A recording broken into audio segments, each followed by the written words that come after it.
এটি হলো বেলজিয়ামের বিখ্যাত বেলজিয়ান ব্লু জাতের গরু। এদেরকে দেখলে মনে হয় জিমে গিয়ে সিক্স প্যাক বানিয়েছে, কারণ বেলজিয়ান ব্লু জাতের গরু জন্মগতভাবেই অতিরিক্ত পেশিবহুল, যাকে বলা হয় ডাবল মাসেলিং। পূর্ণবয়স্ক একটি গরুর ওজন হয় 25 থেকে 30 মণ। সাধারণত প্রাণীদের শরীরের পেশি বৃদ্ধিকে নিয়ন্ত্রণ করে মায়োস্ট্যাটিন নামক জিন।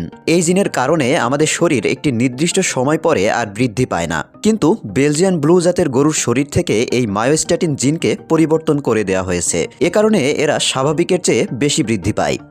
এটি হলো বেলজিয়ামের বিখ্যাত বেলজিয়ান ব্লু জাতের গরু। এদেরকে দেখলে মনে হয় জিমে গিয়ে সিক্স প্যাক বানিয়েছে, কারণ বেলজিয়ান ব্লু জাতের গরু জন্মগতভাবেই অতিরিক্ত পেশিবহুল, যাকে বলা হয় ডাবল মাসেলিং। পূর্ণবয়স্ক একটি গরুর ওজন হয় 25 থেকে 30 মণ।